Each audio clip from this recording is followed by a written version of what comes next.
Hi friends, പുതിയൊരു വീഡിയോയിലേക്ക് എല്ലാവർക്കും സ്വാഗതം. ശങ്കർ അക്ഷരയോട് നിരഞ്ജനെ കുറിച്ച് ചോദിക്കുകയാണ്. അല്ല അക്ഷര, ഇന്ന് നിരഞ്ജൻ വീട്ടിലേക്ക് വരില്ലേ എന്ന് ചോദിക്കുമ്പോൾ ഇല്ല, അവിടെ അമ്മ തനിച്ചായതുകൊണ്ട് എന്തായാലും അദ്ദേഹം വരില്ല. അത് കേട്ടപ്പോൾ ജയശങ്കറിന് ദേഷ്യം പിടിച്ചിട്ട് അക്ഷരയുടെ മനസ്സിൽ ദേഷ്യം കുത്തിവെക്കാൻ നോക്കുകയാണ്. എന്നിട്ട് പറയുകയാണ്, ഇങ്ങനെ വിട്ടാൽ ശരിയാവില്ല. അമ്മയ്ക്ക് ഇങ്ങനെ തുണക്ക് ആളില്ല എന്ന് പറഞ്ഞ് സ്ഥിരമായിട്ട് നിരഞ്ജൻ ഇപ്പോൾ അവിടെ തന്നെ കഴിഞ്ഞാൽ നീ എന്ത് ചെയ്യും? നിരഞ്ജന്റെ അമ്മയ്ക്ക് തുണയ്ക്ക് വരാമെന്ന് പറഞ്ഞ സ്ത്രീ ഇനി എന്നും വരില്ല എന്നുണ്ടെങ്കിൽ നിരഞ്ജന് പിന്നെ സ്ഥിരമായിട്ട് അങ്ങോട്ടേക്ക് പോവേണ്ടി വരില്ലേ?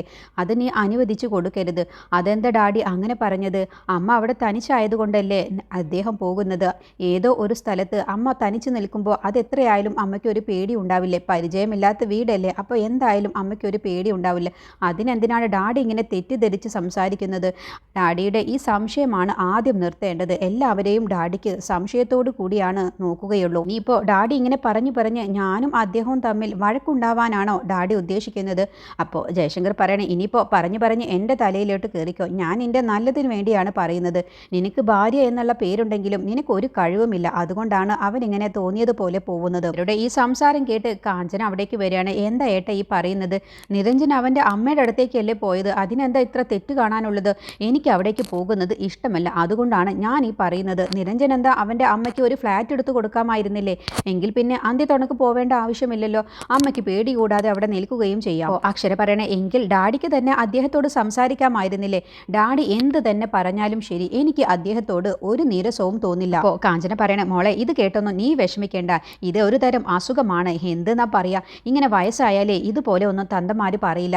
ഇത് എന്താണ് ഇങ്ങനെയൊക്കെ പറയുന്നത്? അപ്പോൾ ജയശങ്കർ പറയണേ, ഞാൻ പറയുന്നത് കേട്ട് നിങ്ങൾക്കാർക്കും എന്നോട് ദേഷ്യം തോന്നണ്ട. ഞാൻ ജീവിതാനുഭവം ഒരുപാട് ഉള്ളവനാണ്. അതുകൊണ്ടാണ് ഞാൻ ഇതൊക്കെ പറഞ്ഞു തരുന്നത്. നാളെ നിങ്ങൾക്ക് തന്നെയാണ് ഇതിനൊക്കെ ദോഷം വരാൻ പോകുന്നത്. അതുകൊണ്ട് മുൻകൂട്ടി ഞാൻ നിങ്ങളോട് പറഞ്ഞേ ഉള്ളൂ. ഞാൻ പറയുന്നത് കേൾക്കാൻ തയ്യാറല്ലെങ്കിൽ നിങ്ങൾ കേൾക്കേണ്ട. അനുഭവം വരുമ്പോൾ പഠിച്ചോളും എന്ന് പറഞ്ഞ് ജയശങ്കർ പോവാട്ടോ. അപ്പോൾ അക്ഷര വിഷമിച്ച് നിൽക്കുമ്പോൾ കാഞ്ചന പറയണ, മോളെ നിന്റെ ഡാഡി പറയുന്നതൊന്നും കേട്ട് നീ വെറുതെ മനസ്സ് വിഷമിക്കേണ്ട. എന്തായാലും അവിടെ സ്ഥിരതാമസമൊന്നും ആക്കാൻ പോകുന്നില്ല. മോള് കിടന്നുറങ്ങാൻ നോക്ക് എന്ന് പറഞ്ഞ് ആശ്വസിപ്പിച്ച ശേഷം കാഞ്ചന പോവാട്ടോ. അപ്പോഴും അക്ഷരയുടെ മനസ്സിൽ ഒരു ചെറിയ വിഷമം വരുന്നുണ്ട്. പിന്നീട് പ്രേമയെ അന്വേഷിച്ച് ശരത്തും സ്വാമിയും കൂടി നിരഞ്ജനും അമ്മയും താമസിക്കുന്ന ആ വാടക വീട്ടിലേക്ക് വരികയാണ്. എന്നിട്ട് ശരത്തും സ്വാമിയും മുഖം മറച്ച ശേഷം, മുഖംമൂടിയിട്ട ശേഷമാണ് അവർ അകത്തേക്ക് പൂട്ട് പൊളിച്ച് കയറുന്നത്. അപ്പോൾ സ്വാമി ചോദിക്കുകയാണ്, അല്ല ശരത്തെ, നിനക്ക് പൂട്ട് പൊളിക്കാനൊക്കെ അറിയുമായിരുന്നു? അപ്പോൾ ശരത്ത് പറയണേ, ഇതിനേക്കാളും വലിയ പൂട്ട് പൊളിച്ച് എനിക്ക് ശീലമുണ്ട്. സ്വാമി ഒന്നും മിണ്ടാതെ വാ. ഇവിടെ എങ്ങാനും പ്രേമമുണ്ടോ എന്ന് നോക്കാം. പ്രേമം ഉണ്ടെങ്കിൽ അവരുടെ ജീവൻ ഇന്നത്തോടു കൂടി ഇല്ലാതാക്കണം. നാളെ രാവിലെ അവർ ഉണരാൻ പാടില്ല എന്നൊക്കെ പറഞ്ഞുകൊണ്ടാണ് ശരത്ത് അകത്തേക്ക് കയറാൻ നിൽക്കുന്നത്. അപ്പോൾ നിരഞ്ജനും അമ്മയൊക്കെ നല്ല ഉറക്കത്തിലാണ്. നിരഞ്ജൻ ഒരു റൂമിലും അമ്മ മറ്റൊരു റൂമിലുമാണ്.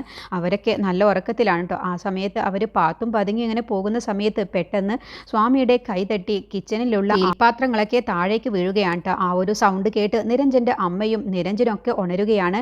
അപ്പോൾ ഇതെന്താ ഇപ്പോൾ കിച്ചണിൽ നിന്നൊരു സൗണ്ട് എന്നുള്ള ഭാവത്തിലോട്ടോ. അപ്പോൾ ശരത്ത്, ഇതെന്ത് പണിയാണ് സ്വാമി നിങ്ങൾ ഈ കാണിച്ചത് എന്ന് പറഞ്ഞ് ചീത്ത പറയുന്ന സമയത്ത്, അത് പിന്നെ ശരത്തെ കൈ അറിയാതെ തട്ടിയതാണ്. ഇതിപ്പോൾ ഈ പാത്രങ്ങളൊക്കെ ഇവിടെ കൊടുന്നു വയ്ക്കുമെന്ന് എനിക്കറിയുമോ എന്നൊക്കെ പറഞ്ഞ് സ്വാമി ആ പാത്രങ്ങളൊക്കെ എടുത്തു വെക്കുകയാണ് കേട്ടോ. അപ്പോഴത്തേക്കും ഈ ഒരു സൗണ്ട് കേട്ട് നിരഞ്ജൻ്റെ റൂമിൽ നിന്നും കിച്ചണിലേക്ക് വരികയാണ്. അപ്പോഴത്തേക്കും അമ്മയും വരികയാണ് കേട്ടോ. അപ്പോൾ നിരഞ്ജൻ അവിടേക്ക് വരികയാണെന്ന് കാണുമ്പോൾ ശരത്തും സ്വാമിയും പെട്ടെന്ന് തന്നെ അവിടെ ഒളിച്ചു നിൽക്കുകയാണ്.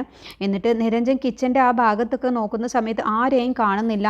പാത്രങ്ങളും നിലത്ത് വീണത് കാണുന്നില്ലല്ലോ. പിന്നെ എവിടെ നിന്നാണ് ഈ സൗണ്ട് കേട്ടത് എന്നൊക്കെ സ്വയം പറയണം. അപ്പോൾ അമ്മയും വരികയാണ്. എന്താ മോനെ, അമ്മയെന്ന് പറഞ്ഞ് വിളിച്ചുകൊണ്ടാണ് നിരഞ്ജൻ വരുന്നത്. അപ്പോൾ നിരഞ്ജൻ പെട്ടെന്ന് അമ്മയെ കാണുമ്പോൾ, അമ്മ കിച്ചണിൽ ഇല്ലായിരുന്നോ? പിന്നെ എവിടെ നിന്നാ സൗണ്ട് കേട്ടത്? അത് മോനെ വല്ല പൂച്ചയോ മറ്റോ ആയിരിക്കും എന്ന് പറഞ്ഞ് ഉടനെ തന്നെ സ്വാമി പൂച്ചയുടെ സൗണ്ട് ഉണ്ടാക്കുകയാണ് കേട്ടോ. അതോടുകൂടി പൂച്ചയുടെ സൗണ്ട് എല്ലാം ഒരു ആണിൻ്റെ സൗണ്ടാണെന്ന് നിരഞ്ജന് മനസ്സിലാവാണ്. അപ്പോൾ നിരഞ്ജനും അമ്മയും പെട്ടെന്ന് അങ്ങ് ഞെട്ട് കേട്ടോ. അപ്പോൾ നിരഞ്ജൻ ആരാണത് എന്ന് ഒച്ച എടുത്തുകൊണ്ട് ചോദിക്കുകയാണ്. ശരത്ത് സ്വകാര്യത്തിൽ സ്വാമിയോട് പറയണേ, സ്വാമി എന്ത് വിഡ്ഢിത്തരമാണ് ഈ കാണിച്ചത്? ഇനിയിപ്പോൾ ഇവരിപ്പോൾ നമ്മളെ കയ്യോടെ പോക്കും. ഇവിടെ നിന്ന് പെട്ടെന്ന് പോവാം, സ്വാമി ഓടിക്കോ എന്ന് പറഞ്ഞ് പെട്ടെന്ന് ശരത്ത് സ്വാമിയെയും കൊണ്ട് അവിടെ നിന്നും വർക്കേരിയയിൽ നിന്നും അങ്ങ് ഡോറ് തുറന്ന് ഓടി പോവുകയാണ് കേട്ടോ. അപ്പോൾ നിരഞ്ജനും അമ്മയും എണീറ്റ് വരുന്നുണ്ട് എന്ന് കാണുമ്പോൾ അവർക്ക് സംശയം തോന്നാതിരിക്കാൻ വേണ്ടി ശരത്ത് കതക് അടച്ചതുപോലെ ആക്കിയിട്ടുണ്ടാവും. അങ്ങനെ നിരഞ്ജൻ അവിടേക്ക് വരികയാണ് എന്ന് കണ്ട ഉടനെ തന്നെ വർക്കേരിയയിൽ നിന്നും ശരത്ത് ഓടുകയാണ്. ഒപ്പം തന്നെ സ്വാമിയും ഓടുകയാണ് കേട്ടോ. അങ്ങനെ രണ്ടുപേരും ഓടിപ്പോകുന്നത് നിരഞ്ജനും അമ്മയും കാണുകയാണ്. അപ്പോൾ അമ്മ പറയണ, മോനെ അവരെ പുറകെ പോണ്ട, അവർ കള്ളന്മാരാണെന്ന് തോന്നുന്നു എന്ന് പറയുമ്പോൾ നിരഞ്ജൻ അത് കേൾക്കാൻ കൂട്ടാക്കാതെ പുറകെ തന്നെ ഓടുകയാണ്. സ്വാമിയുടെയും ശരത്തിൻ്റെയും പുറകെ ഓടുകയാണ് കേട്ടോ. അങ്ങനെ ശരത്ത് ആദ്യം ഓടിപ്പോവുകയാണ്. പുറകെ പുറകെ ആയിട്ടാണ് സ്വാമി ഓടിപ്പോകുന്നത്. സ്വാമി പോകുന്നത് കണ്ട ഉടനെ തന്നെ നിരഞ്ജനാണ് എന്നൊന്നും അറിയാതെ തന്നെ അവിടെ ഇരിക്കുന്ന ഒരു വെട്ടുകത്തി എടുത്ത് ഒരു ഏറങ്ങ് വെച്ചു കൊടുക്കുകയാണ്. അപ്പോൾ ആ വെട്ടുകത്തി സ്വാമിയുടെ പെരടിയിൽ പോയിട്ടാണ് കേട്ടോ തറയ്ക്കുന്നത്. അതോടുകൂടി സ്വാമി വേദന സഹിക്കാതെ ഒന്ന് കരയുന്നുണ്ട്. എന്നിട്ട് ഓടിപ്പോവുകയാണ് കേട്ടോ. അപ്പോൾ ശരത്തിനോട് പറയാണ്, എൻ്റെ പുറകിൽ വെട്ടുകത്തി തറച്ച് കയറിയിട്ടുണ്ട് ശരത്തെ എന്ന് പറയുമ്പോൾ അതെടുത്ത് മാറ്റുകയാണ്. എന്നിട്ട് സ്വാമി പറയണേ, ഇനി ഞാൻ ഇവിടെ നിൽക്കുന്നില്ല, ഞാൻ ഇപ്പം തന്നെ പോവുകയാണ്, എനിക്ക് വേദന സഹിക്കാൻ കഴിയുന്നില്ല എന്നൊക്കെ പറയുന്നുണ്ട്.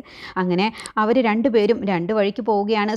സ്വാമിയുടെ റൂമിലേക്കും ശരത് മനോഹരൻ്റെ വീട്ടിലേക്കും പോവാൻ ഒരുങ്ങാണ്. അപ്പോൾ നിരഞ്ജൻ്റെ അമ്മ ചോദിക്കുകയാണ്, അല്ല മോനെ, അവരാരാണ്? അവർ കള്ളന്മാരാണ്, എന്തിനാ മോന് പുറകെ പോയത് എന്ന് ചോദിക്കുമ്പോൾ, ആരായാലും ഞാനൊരു വെട്ടുകത്തി വെച്ച് അവൻ്റെ പുറകിലേക്ക് എറിഞ്ഞു.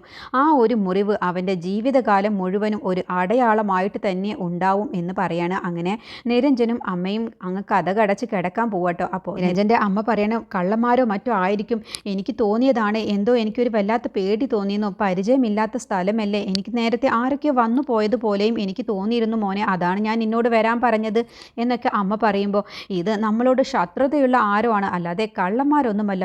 ശത്രുതയുള്ളതോ? ആർക്കാണ് നമ്മളോട് ശത്രുതയുള്ളത്? കുഞ്ഞുമണിക്ക് എന്നോട് ശത്രുതയില്ലേ അമ്മേ? അത് കഴിഞ്ഞ് തങ്കച്ചിക്കുമുണ്ട്. അങ്ങനെ എത്ര പേർക്കൊക്കെ നമ്മളോട് ശത്രുതയുണ്ട്, അവരിൽ ആരെങ്കിലും ആയിരിക്കും, അല്ലാതെ കള്ളന്മാരൊന്നുമല്ല എന്ന് പറയണം. അങ്ങനെ നിരഞ്ജനും അമ്മയും പോവുകയാണ്. പിന്നീട് ദേവികയും മനോഹരനും വീട്ടിലെത്തിയ ശേഷം പ്രേമേച്ചിയെ കിട്ടിയതിനെ കുറിച്ച് മുത്തശ്ശിയോട് പറയുന്ന സമയത്ത് മുത്തശ്ശി പറയണു, ഓ എനിക്കിപ്പോൾ പ്രേമേച്ചിയെ കിട്ടിയതിൽ എനിക്കെന്ത് സന്തോഷമാണുള്ളത്, അവളെ തെരഞ്ഞിട്ടല്ലല്ലോ മനോഹരൻ ഇവിടെ നിന്ന് പോയത്, പാർവതിയെ അന്വേഷിച്ചല്ലേ, എന്നിട്ട് പാർവതിയെ കിട്ടിയതുമില്ല, പ്രേമയെ കിട്ടിയതിനെ കുറിച്ച് എനിക്കൊരു സന്തോഷവുമില്ല എന്ന് പറയുമ്പോൾ, അതെന്താ അമ്മ അങ്ങനെ പറഞ്ഞത്?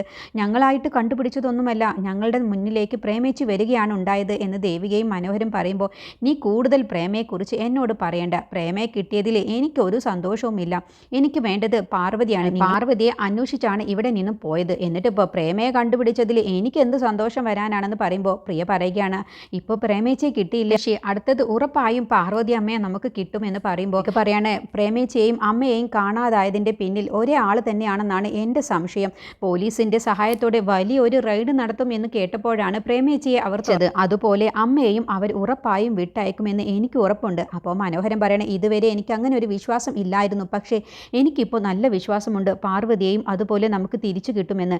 അപ്പോൾ മുത്തശ്ശി പറയണ, ആദ്യം പാർവതിയെ കിട്ടട്ടെ, എന്നിട്ട് ഞാൻ വിശ്വസിച്ചോളാം എന്ന് പറഞ്ഞ് മുത്തശ്ശി അതൊന്നും വിശ്വസിക്കാതെ എണീറ്റ് പോവുകയാണ്. സമയം പ്രേമയെ കിട്ടിയത് അറിഞ്ഞ് ഹോസ്പിറ്റലിലേക്ക് പോലീസുകാരെത്തുകയാണ്. എന്നിട്ട് സിദ്ധുവിനോട് ചോദ്യം ചെയ്യുകയാണ്, ദേവികയും മനോഹരനുമാണോ പ്രേമയെ ഇവിടെ കൊടുന്നാക്കിയതെന്ന് ചോദിക്കുമ്പോൾ, അതെ, എന്നിട്ട് എന്താ അവർ ഞങ്ങളെ അറിയിക്കാതെ അവർ പോയത് എന്ന് ചോദിക്കുമ്പോൾ, അതെ, എൻ്റെ ചേച്ചിക്ക് ഇതുവരെയും ബോധം തിരിച്ചു കിട്ടിയിട്ടില്ല, ആ ടെൻഷനിലാണ് ഞങ്ങൾ എല്ലാവരും ഉള്ളത്, അപ്പോൾ പിന്നെ നിങ്ങളെ അറിയിക്കാൻ ഞങ്ങൾ വിട്ടുപോയി. പോലീസ് പറയണേ, ഞങ്ങളുടെ സ്റ്റേഷൻ അതിർത്തിയിൽ നിന്നാണ് രണ്ടുപേരെ കാണാതായത്, അതിലിപ്പോൾ പ്രേമയെ തിരിച്ചു കിട്ടി, പാർവതിയെ ഇതുവരെ തിരിച്ചു കിട്ടിയില്ല. അപ്പോൾ സിദ്ധു പറയണ, അത് നിങ്ങളുടെ മിടുക്കൊണ്ടല്ല എന്ന് പറയുമ്പോൾ, ആരുടെ മിടുക്കൊണ്ടാണെങ്കിലും അവരെ ഒരു കുഴപ്പവും കൂടാതെ തിരിച്ചു കിട്ടിയല്ലോ, കൊണ്ടുപോയവർ തല്ലിക്കൊന്ന് കൊക്കയിലേക്ക് എറിഞ്ഞിരുന്നെങ്കിൽ എന്ത് ചെയ്തേനെ. അപ്പോൾ സിദ്ധു പറയണം, നിങ്ങൾ പോലീസുകാർ തന്നെ ഇങ്ങനെ ഉത്തരവാദിത്തമില്ലാതെ ഇങ്ങനെ സംസാരിച്ചാൽ എങ്ങനെ ശരിയാവും, പരാതി കിട്ടിയിട്ടും നിങ്ങൾ കാര്യമായിട്ടൊന്നും അന്വേഷിക്കുക പോലും ചെയ്തില്ലല്ലോ, അവരുടെയൊക്കെയോ ഭാഗ്യം കൊണ്ട് എങ്ങനെയൊക്കെയോ തിരിച്ചു കിട്ടി, എന്നിട്ടിപ്പോൾ അതിൻ്റെ ക്രെഡിറ്റ് എടുക്കാൻ നിങ്ങൾ കൃത്യസമയത്ത് എത്തിയല്ലോ. എന്തായാലും സാർ, ഞങ്ങൾക്കതിൽ ഒരു പരാതിയുമില്ല, നിങ്ങൾ പോലീസുകാർ ഇതിൻ്റെയൊക്കെ പേരിൽ ഞങ്ങളെ നല്ലോണം പറ്റിക്കുന്നുണ്ടല്ലോ. അത് കേട്ടപ്പോൾ പോലീസിനങ്ങ് ദേഷ്യം പിടിച്ചിട്ട് പറയണം, മതി പ്രസംഗിച്ചത്, ഞങ്ങളെ കൊണ്ട് കഴിയുന്നത് പോലെ ഞങ്ങൾ അന്വേഷിച്ചതാണ്, ഞങ്ങൾക്ക് അന്വേഷിച്ചപ്പോൾ കിട്ടിയില്ല, ഞങ്ങൾ എന്ത് ചെയ്യാനാണ്. അത് കേട്ടപ്പോൾ സിദ്ധുവിനും ദേഷ്യം പിടിക്കാട്ടോ, എന്ത് ചെയ്യാനാണെന്നോ, എന്തായാലും നിങ്ങളുടെ ഈ നിസ്സഹായത ഓർത്ത് എനിക്കും സഹതാപം തോന്നുന്നുണ്ട്. അപ്പോൾ പോലീസ് പറയണേ, അധികം ഒന്നും സംസാരിക്കുന്നില്ല, ഇതിനെക്കുറിച്ച് പിന്നീട് നമുക്ക് സംസാരിക്കാം, എന്തായാലും ദേവികയോടും മനോഹരനോടും നാളെ സ്റ്റേഷനിലേക്ക് വരാൻ പറയണം, എന്നിട്ട് അവർക്ക് എന്താണ് പറയാനുള്ളത് എന്നൊന്ന് കേൾക്കണല്ലോ, പ്രേമയ്ക്ക് ബോധം വന്നിട്ട് പിന്നെ പ്രേമയുമായി സംസാരിച്ചോളാം എന്ന് പറഞ്ഞാണ് പോലീസ് പോകുന്നത്. പിന്നീട് ദേവിക പ്രിയയോട് സംസാരിക്കുകയാണ്, പ്രിയെ, എനിക്ക് എന്തൊക്കെയോ ഒന്ന് തോന്നുന്നുണ്ട്, എന്തോ പ്രേമേച്ചിയെ കിട്ടിയിരിക്കാൻ കഴിയുന്നില്ല, എന്നെക്കൊണ്ട് ആരൊക്കെയോ ചെയ്യിപ്പിച്ചത് പോലെയാണ് തോന്നുന്നത്, കാരണം വണ്ടിക്ക് ഒരു കുഴപ്പവും ഉണ്ടായിരുന്നില്ല, വണ്ടിക്കകത്ത് പെട്രോളും ഇഷ്ടം പോലെ ഉണ്ടായിരുന്നു, കൃത്യസമയത്ത് അവിടെ വണ്ടി കേടായതും അച്ഛൻ എന്നെ വിളിക്കാൻ തോന്നിയതും, എന്നിട്ട് ഞാൻ അവിടേക്ക് ചെന്നതും, എനിക്ക് നിരഞ്ജൻ ഡോക്ടറുടെ ക്ലിനിക്കിലേക്ക് എനിക്ക് പോവാൻ തോന്നിയതും, അവിടെയൊക്കെ ഒന്ന് തിരയാൻ തോന്നിയതും, എന്തൊക്കെയോ എന്നെക്കൊണ്ട് ആരോ ചെയ്യിപ്പിച്ചതുപോലെയാണ് പ്രിയ എനിക്ക് തോന്നുന്നത്, നിന്നോടായതുകൊണ്ടാണ് ഞാൻ പറയുന്നത്. പ്രിയ പറയണേ, ചേച്ചി ഇപ്പോൾ ഇത്രയൊക്കെ പറഞ്ഞതുകൊണ്ടാണ് ഞാൻ പറയുന്നത്, ആ കാറ് വന്ന ശേഷമാണ് ഇതൊക്കെ സംഭവിക്കുന്നത്, എനിക്ക് ആ കാറ് വാങ്ങണം എന്നുള്ള ഒരു ചിന്തയും ഉണ്ടായിരുന്നില്ല, പക്ഷേ എന്നെക്കൊണ്ട് ഇതേപോലെ ആരോ ചെയ്യിപ്പിച്ചതുപോലെയാണ് ആ കാറ് വാങ്ങിക്കാൻ തോന്നിയതും, കാറ് കണ്ടപ്പോൾ ശരത്ത് പേടിക്കുന്നതും, ഇതിലൊക്കെ എന്തൊക്കെയോ തോന്നുന്നുണ്ട്, എന്തൊക്കെയോ ദുരൂഹതയുണ്ട് ചേച്ചി എന്ന് പറയുമ്പോൾ, എന്ത് ദുരൂഹതയാണെങ്കിലും എത്രയും പെട്ടെന്ന് അതെല്ലാം നമ്മൾ കണ്ടുപിടിക്കും, ഇപ്പോൾ നമ്മൾ തനിച്ചല്ല, നമുക്ക് വിശ്വസിക്കാവുന്ന ഒരു ശക്തി കൂടി നമ്മളോടൊപ്പം ഉണ്ട്. പ്രേമേച്ചിയെ കിട്ടിയെങ്കിൽ നാളെ ഉറപ്പായും അമ്മയും കിട്ടും. അതിൻ്റെ അടുത്ത ദിവസം തന്നെ ശരത്തിൻ്റെ ആയുസ് തന്നെ തീരും. കണ്ടോ പ്രിയ എന്നൊക്കെ ദേവിക നല്ല ആത്മവിശ്വാസത്തോടു കൂടിയാണ് പറയുന്നത്. പിന്നീട് ഇവരുടെ ഫോണിലേക്ക് ശരത്ത് വിളിക്കുകയാണ്. എന്നിട്ട് പറയുകയാണ്, എനിക്കൊരു അബദ്ധം പറ്റി എന്ന് പറയുമ്പോൾ, എന്താണാവോ അബദ്ധം എന്ന് പരിഹാസത്തോടു കൂടി ചന്ദ്ര ചോദിക്കേണ്ട. അത് പിന്നെ പ്രേമേച്ചി രക്ഷപ്പെട്ടു എന്ന് പറഞ്ഞത് ആണോ? അത് നന്നായുള്ളൂ. അതെന്താ നീ അങ്ങനെ പറഞ്ഞത്? നിനക്കൊരു ഞെട്ടലുമില്ലല്ലോ. ഞാനേ ഒരു കാര്യം കേട്ടാലേ ഒരു തവണയാണ് ഞെട്ടുകയുള്ളൂ. അപ്പോൾ നീ ഇത് നേരത്തെ അറിഞ്ഞു? ഞാൻ നേരത്തെ അറിഞ്ഞു. അവളെ രക്ഷിച്ചത് ആരാണെന്ന് അറിയുമോ? ആ ദേവികയും മനോഹരനും. എന്ത് ദേവികയും മനോഹരനോ? അവരെങ്ങനെ അവിടെ എത്തി? അതൊന്നും എനിക്കറിയില്ല. എന്തായാലും ഞാനൊരു വലിയ അബദ്ധമാണ് കാണിച്ചത്. നിന്നെ വിശ്വസിച്ച് ഞാൻ ഒരു കാര്യം ഏൽപ്പിച്ചു, അത് ചീറ്റി പോവുകയും ചെയ്തു. ഇനി ഒരിക്കലും നിന്നെ വിശ്വസിക്കരുത് എന്ന് എനിക്ക് മനസ്സിലായി. നിന്നെ വിശ്വസിച്ചത് കൊണ്ടാണ് ഇങ്ങനെ സംഭവിച്ചത്. ഇനിയെല്ലാം വരുന്നിടത്ത് വെച്ച് കാണാമെന്ന് പറഞ്ഞ് ചന്ദ്ര ദേഷ്യം പിടിച്ച് ഫോൺ വെക്കാൻ കേട്ടോ.